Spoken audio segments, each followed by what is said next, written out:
देख रहे हैं पावर न्यूज भारत। मां के नाम एक पौधा लगाएं, वज़ीर-ए-आज़म नरेंद्र मोदी। वज़ीर-ए-आज़म नरेंद्र मोदी ने तीसरी बार वज़ीर-ए-आज़म का ओहदा संभालने के बाद मुनक्किदा मन की बात प्रोग्राम में एक नई मुहिम का आगाज़ किया। इन्होंने कहा कि एक पेड़ अपने मां के नाम पर लगवाएं। मैंने अपनी मां के नाम पर एक पौधा लगाया हूं। हर एक को अपनी मां की इज्जत के लिए एक पौधा लगाना चाहिए। इन्होंने इलेक्शन जीतने और एनडीए हुकूमत को एक और मौका देने पर मुल्क की अवाम का शुक्रिया अदा किया। वज़ीर आला रेवंत रेड्डी की दरख्वास्त मरकज़ ने कबूल की। मरकज़ी हुकूमत की जानिब से जारी करदा स्कीम स्मार्ट सिटी मिशन की आखिरी तारीख मार्च 2025 तक बढ़ा दी गई। पहले से नाफिज करदा शेड्यूल के मुताबिक आखिरी तारीख इस माह की आखिर में ख़त्म होना थी। वरंगल और करीमनगर शहरों में स्मार्ट सिटी प्रोजेक्ट के काम जारी है। मरकज़ ने इस हद तक फैसला इस वक्त लिया है जब हाल ही में वज़ीर आला रेवंत रेड्डी अपने दौरे दहली के मौके पर मरकज़ी हुकूमत से दरख्वास्त की थी कि स्मार्ट सिटी स्कीम की आखिरी तारीख को बढ़ाया जाए। रियासती हुकूमत का रवैया गलत, बंडी संजय। मरकज़ी व ममलिकती वज़ीर दाखिला बंडी संजय ने रियासती हुकूमत पर बीजेपी एमएलएस को फंड ना फराहम करने का लगाया इल्ज़ाम। सिर्फ कांग्रेस के एमएलएस को फंड जारी करना और बीजेपी के अरकान असम्बली को फंड ना देने का हुकूमत का रवैया गलत। हम हुकूमत के साथ हर तरह से ताउन करेंगे। एमएलएस का पार्टी बदलना इनकी अकल पर मुनहसर है। क़यादत तेलंगाना में जनसेना के साथ आगे बढ़ने का ख्याल रखेगी। इन्होंने मज़ीद कहा कि बीजेपी, जनसेना और तेलुगु देशम तीनों पार्टियों के गठबंधन से रियासत में आगे बढ़ने की उम्मीद जाहिर की। एमएलसी के कविता की दरख्वास्त जमानत पर कल फैसला। दिल्ली हाई कोर्ट दिल्ली शराब घोटाला पॉलिसी केस की मुल्जिम बीआरएस एमएलसी के कविता की दरख्वास्त जमानत पर कल अपना फैसला सुनाएगी। जस्टिस स्वर्णकांत शर्मा की सरबराही वाली बेंच के सामने दोनों तरफ के वकील अपने दलाइल पेश करेंगे। इस मामले में के कविता को इन्फोर्मेंस डायरेक्टरी ने 15 मार्च को गिरफ्तार किया था। अगर ऐसा होता है तो मुफ्त बिजली नहीं मिलेगी, जगदीश रेड्डी।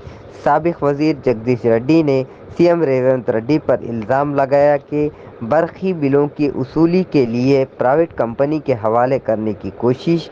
इन्होंने कहा कि अगर पावर सेक्टर प्राइवेट अफराद के हाथों में चला गया तो गरीबों और किसानों को मुफ्त बिजली और सब्सिडी नहीं मिलेगी। इन्होंने कहा कि माजी में जब वो इख्तिदार में थे तो निजी अफराद के हवाले करने का दबाव था, तब भी इन्होंने हार नहीं मानी। इन्होंने मुतालबा किया कि मौजूदा हुकूमत इस पर अपना मौक़िफ़ ज़ाहिर करें। कांग्रेस के जॉब कैलेंडर का क्या हुआ? हरीश राव। बीआरएस लीडर व साबिक रियासती वज़ीर हरीश राव ने कांग्रेस पर बेरोज़गारों का इंतखाबात के दौरान इस्तेमाल का लगाया इल्ज़ाम।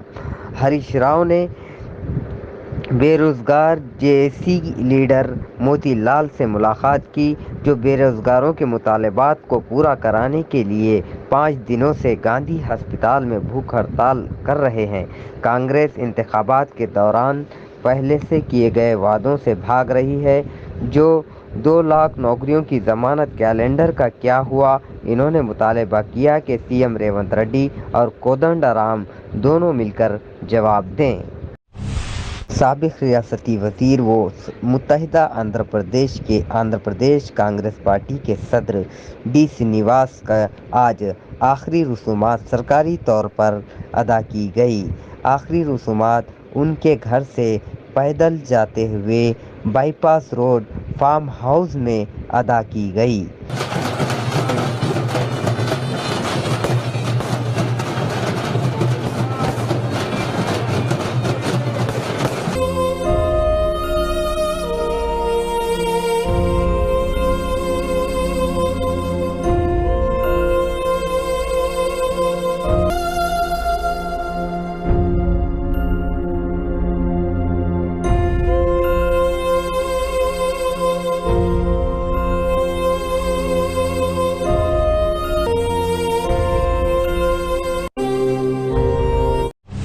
سابق ریاستی وزیر دھرمپوری سرینواس کی آخری رسومات آج ادا کی گئی۔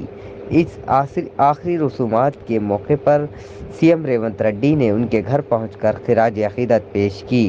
اس موقع پر سی ایم ریونت ریڈی نے کہا کہ کانگریس پارٹی کو بھاری نقصان ہوا ہے، جو کہ ایک کانگریس کے کارکن کی حیثیت سے کانگریس میں شامل ہونے والے ڈی سرینواس، جو متحدہ آندھرا پردیش کے اے پی سی سی صدر منتخب ہوئے اور کئی نمایاں کام انجام دیے۔ کانگریس کو اس کا نقصان ہوا ہے، یقیناً کانگریس کو بھاری نقصان ہوا ہے۔ سی ایم ریونت ریڈی نے مزید کہا کہ ان ایسے لیڈر کی موت سے ایک ناقابل تلافی نقصان کانگریس پارٹی کو ہو رہا ہے۔ శ్రీమతి సోనియా గాంధీ వరకు గాంధీ కుటుంబాలకు ఆంతరంగికుడుగా గుర్తింపు పొంది వివిధ హోదాలలో ఆనాడు ఉమ్మడి రాష్ట్రం తెలంగాణ రాష్ట్ర ఏర్పాటు ప్రక్రియలో డి శ్రీనివాస్ గారు ఎవరూ మర్చిపోలేని పాత్రను పోషించారు। డి శ్రీనివాస్ గారి ప్రత్యేక చొరవ వల్ల 2004 సంవత్సరంలో వారు ఆనాడు ఉమ్మడి రాష్ట్ర పిసిసి అధ్యక్షుడిగా శ్రీమతి సోనియా గాంధీ గారికి తెలంగాణ రాష్ట్ర ఏర్పాటు అవసరాన్ని వారు గుర్తు చేయడం, వారి చొరవ వల్ల 2004లో కరీంనగర్లో శ్రీమతి సోనియా గాంధీ గారు తెలంగాణ రాష్ట్ర ఏర్పాటును ఆమోదించి తెలంగాణ 4 కోట్ల ప్రజలకు మాట ఇవ్వడం జరిగింది। आधार कार्ड अपडेट के लिए माडेपल्ली यूपीएससी स्कूल में कैंप। हेडमास्टर गोवर्धन की जानिब से नईपेट मंडल माडेपल्ली गांव में आधार कार्ड अपडेट कैंप मुनक़िद किया गया। आधार कार्ड अपडेट कैंप जिन लोगों को मुश्किलात का सामना है उन लोगों के लिए फ्री सर्विस यूपीएससी स्कूल माडेपल्ली में एहतमाम किया गया। स्कूल के एचएम गोवर्धन ने इस प्रोग्राम में शिरकत करके उन लोगों को आधार कार्ड अपडेट करा लेना चाहिए जो दुश्वारियों का शिकार हो रहे थे। उन्होंने मज़ीद कहा कि उन लोगों के लिए इस प्रोग्राम का इनेकाद किया गया जिन लोगों को आधार कार्ड अपडेट करने की दुश्वारियां पेश आ रही थी और वो मौसर नुमाइंदगी करते हुए उन लोगों के सही दस्तावेज़ के साथ आधार कार्ड अपडेट कराने की कोशिश कर रहे हैं। बोनाला त्यौहार बोधन में मनाया गया। बोधन में मनूर कापू और यादव बिरादरी के ज़ेर एहतमाम इतवार को देवी महालक्ष्मी को बोनाला चढ़ाया गया। सुबह से ही ख़वातीन की अक़ीदत के साथ देवी के हुजूर बोनाला और ढोल बजाते हुए महालक्ष्मी देवी मंदिर की तरफ पैदल रवाना हुए। अम्मा को पुरजोश अंदाज में बोनाला पेश किए गए।